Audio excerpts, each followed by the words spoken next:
This is Peter Pan by J.M. Barrie. Chapter 1. Peter Breaks Through. All children except one grow up. They soon know that they will grow up, and the way Wendy knew was this. One day when she was 2 years old, she was playing in a garden, and she plucked another flower and ran with it to her mother. I suppose she must have looked rather delightful, for Mrs. Darling put her hand to her heart and cried, "Oh, why can't you remain like this forever?" This is all that passed between them on the subject.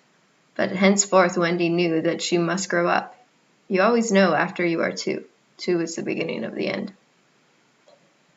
Of course they lived at 14, and until Wendy came, her mother was the chief one. She was a lovely lady with a romantic mind and such a sweet mocking mouth. Her romantic mind was like the tiny boxes, one within the other, that come from the puzzling East. However many you discover, there was always one more, and her sweet mocking mouth that had one kiss on it that Wendy could never get, but there it was, perfectly conspicuous in the right-hand corner. The way Mr. Darling won her was this. The many gentlemen who had been boys when she was a girl discovered simultaneously that they loved her, and they all ran to her house to propose to her, except Mr. Darling, who took a cab and nipped in first, and so he got her. He got all of her, except the innermost box and the kiss. He never knew about the box, and in time he gave up trying for the kiss. Wendy thought Napoleon could have got it, but I can picture him trying, and then going off in a passion, slamming a door. Mr. Darling used to boast to Wendy that her mother not only loved him, but respected him. He was one of those deep ones who knew about stocks and shares. Of course, no one really knows, but he quite seemed to know, and he often said stocks were up and shares were down in a way that would have made any woman respect him. Mrs. Darling was married in white, and at first she kept the books perfectly, almost gleefully, as if it were a game, not so much as a Brussels sprout was missing. But by and by, whole cauliflowers dropped out, and instead of them there were pictures of babies without faces. She drew them when she should have been totaling up. They were Mrs. Darling's guesses. Wendy came first, then John, then Michael. For a week or two after Wendy came, it was doubtful whether they would be able to keep her, as she was another mouth to feed. Mr. Darling was frightfully proud of her.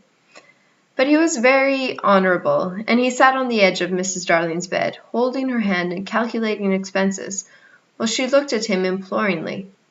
She wanted to risk it, come what might, but that was not his way. His way was with a pencil and a piece of paper, and if she confused him with suggestions, he had to begin at the beginning again. "Now don't interrupt," he would beg of her. "I have £1.17 here, and 2 and 6 at the office. I can cut off my coffee at the office, say 10 shillings, make 2, 9, and 6, with your 18, and 3 makes 9, 7, with 5 naught in my checkbook, makes 8, 9, 7, who is that moving? 8, 9, 7, dot, and carry 7, don't speak, my own, and the £1 you lent to that man who came through the door, quiet, child, dot, and carry, child, there, you've done it. Did I say 9, 9, 7? Yes, I said 9, 9, 7. The question is, could we try it for a year on 9, 9, 7?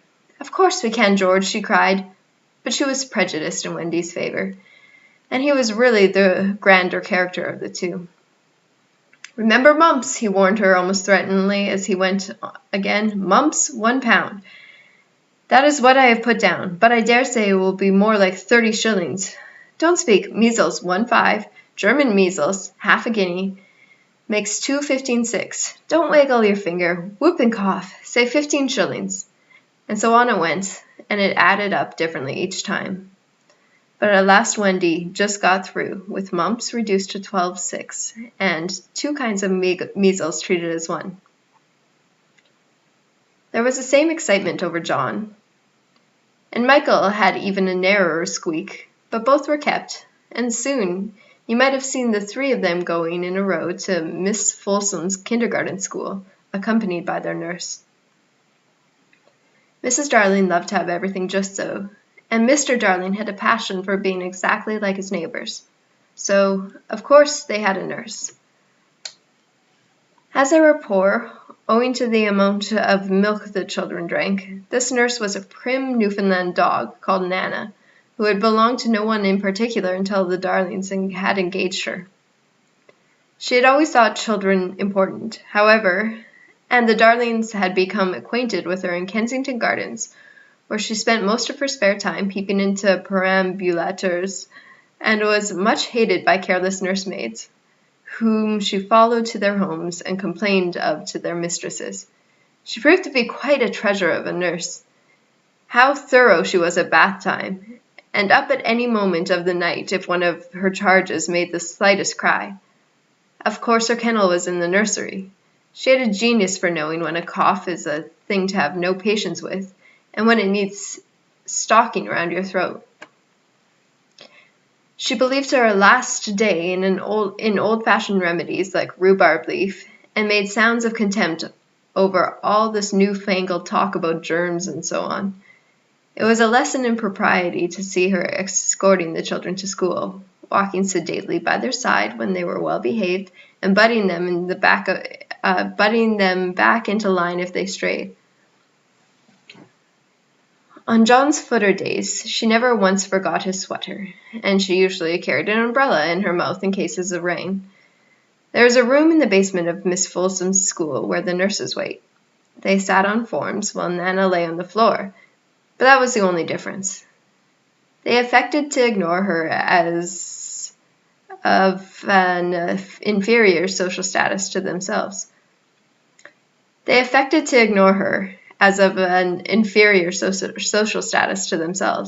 And she despised their light talk.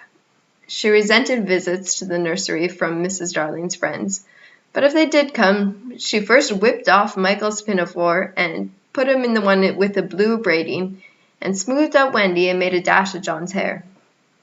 No nursery possibly could have been conducted more correctly, and Mr. Darling knew it. Yet he sometimes wondered uneasily whether the neighbors talked. He had his position in the city to consider. Nana also troubled him in another way. He had sometimes a feeling that she did not admire him. "I know she admires you tremendously, George," Miss Darling would assure him, and then she would sign to the children to be especially nice to father. Lovely dances followed, in which the only other servant, Liza, was sometimes allowed to join. Such a midget she looked in her long-skirted maid's cap, though she had sworn, when engaged, that she would never see 10 again. The gaiety of those romps, and gayest of all was Mrs. Darling, who would pirouette so wildly that all you could see of her was the kiss. And then if you had dashed at her, you might have got it. There was never a simpler, happier family until the coming of Peter Pan. Mrs. Darling first heard of Peter when she was tidying up her children's minds. It is the nightly custom of every good mother, after her children are asleep, to rummage in their minds and put things straight for the next morning, repacking into their proper places the many articles that may have wandered during the day.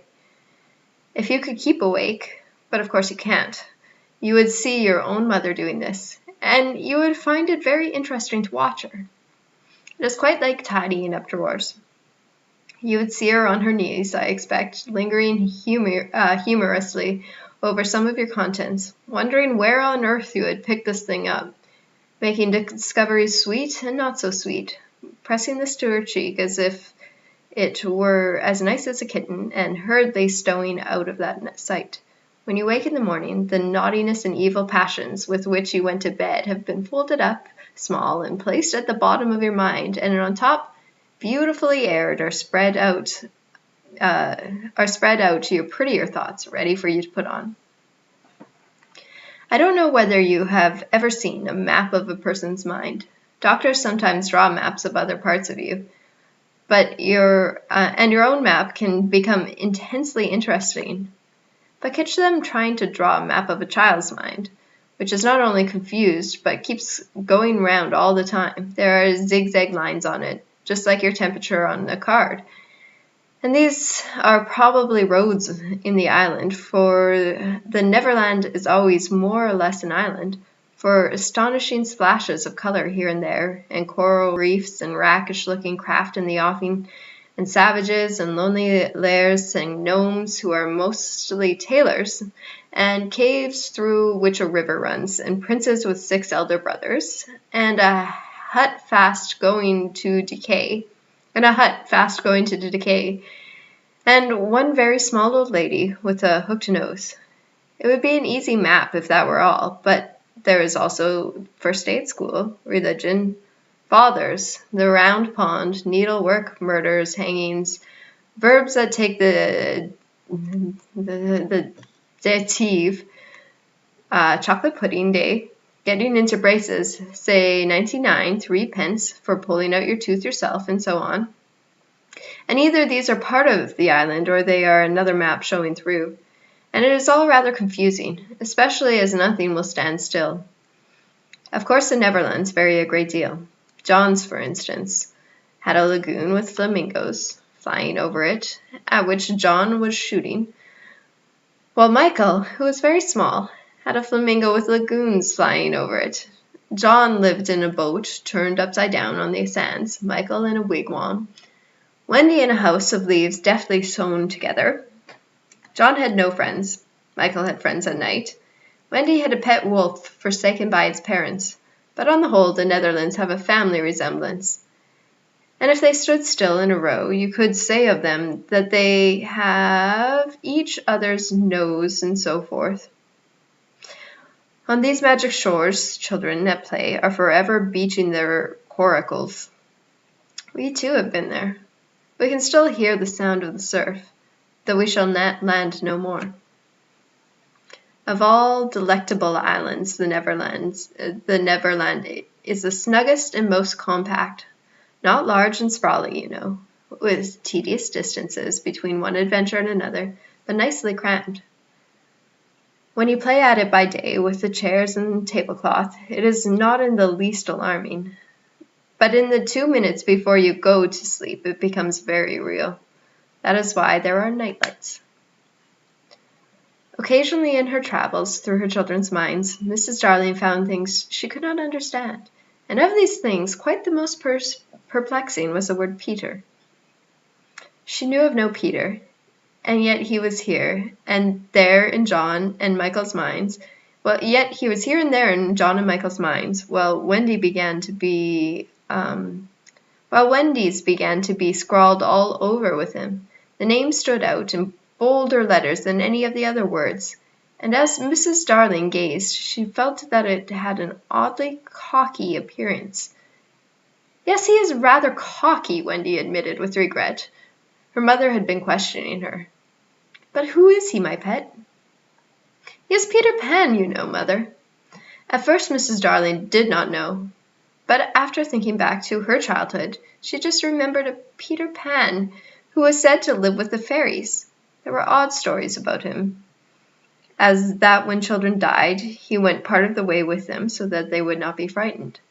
She believed in him at the time, but now that she was married and full of sense, she quite doubted whether there was any such person. Besides, she said to Wendy, he would be grown up by this time. Oh no, he isn't grown up, Wendy assured her confidently, and he is just my size. She meant that he was her size in both mind and body. She didn't know how she knew. She just knew it. Mrs. Darling consulted Mr. Darling, but he just smiled pooh-pooh. Mark my words, he said, it is some nonsense Nana has been putting into their heads. Just the sort of idea a dog would have. Leave it alone, and it will blow over. But it would not blow over, and soon the troublesome boy gave Mrs. Darling quite a shock. Children have the strangest adventures without being troubled by them. For instance, they may remember to mention, a week after the event happened, that when they were in the wood, they had met their dead father and had had a game with him. It was in this casual way that Wendy one morning made a disquieting revelation. Some leaves of a tree had been found on the nursery floor, which certainly were not there when the children went to bed, and Mrs. Darling was puzzling over them when Wendy said with a tolerant smile, I do believe it is that Peter again." "Whatever do you mean, Wendy?" "It is so naughty of him not to wipe his feet," Wendy said, sighing. She was a tidy child. She explained in quite a matter-of-fact way that she thought Peter sometimes came to the nursery in the night and sat on the foot of her bed and played on his pipes to her. Unfortunately, she never woke, so she did not know how she knew, she just knew. "What nonsense you talk, Precious. No one can get into the house without knocking." "I think he comes in by the window," she said. "My love, it is 3 floors up." "Were not the leaves at the foot of the window, Mother?" It was quite true. The leaves had been found near the window. Mrs. Darling did not know what to think, for it all seemed so natural to Wendy that you could not dismiss it by saying she had been dreaming. "My child," the mother cried, "why did you not tell me of this before?" "I forgot," said Wendy lightly. She was in a hurry to get her breakfast. Oh, surely she must have been dreaming. But, on the other hand, there were the leaves. Mrs. Darling examined them carefully. They were skeleton leaves. But she was sure they did not come from any tree that grew in England. She crawled about the floor, peering at it with a candle for marks of a strange foot. She rattled the poker up the chimney and tapped the walls. She let down a tape from the window to the pavement, and it was a sheer drop of 30 feet without so much as a sprout to climb up by. Certainly Wendy had been dreaming. But Wendy had not been dreaming. As the very next night showed, the night on which the extraordinary adventures of these children may be said to have begun. On the night we speak of, all the children were once more in bed. It happened to be Nana's evening off, and Mrs. Darling had bathed them and sung to them till one by one they had let her go hand. Sung to them till one by one they had let her go. Here we go. It happened to be Nana's evening off, and Mrs. Darling had bathed them and sung to them till one by one they had let go her hand and slid away into the land of sleep. All were looking so safe and cozy that she smiled at their fears now and sat down tranquilly by the fires to sew. It was something from Michael, who on his birthday was getting into shirts. The fire was warm, however, and the nursery dimly lit by 3 night lights, and presently the sewing lay on Mrs. Darling's lap. Then her head nodded, oh so gracefully. She was asleep. Look at the 4 of them, Wendy and Michael over there, John here, and Mrs. Darling by the fire. There should have been a 4th nightlight. While she slept, she had a dream. She dreamt that the Neverland had come too near, and that a strange boy had broken through from it.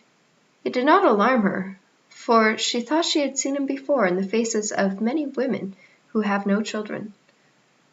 Perhaps he is to be found in the faces of some mothers also, but in her dream he had rent the film that obscures the Neverland, and she saw Wendy and John and Michael peeping through the gap.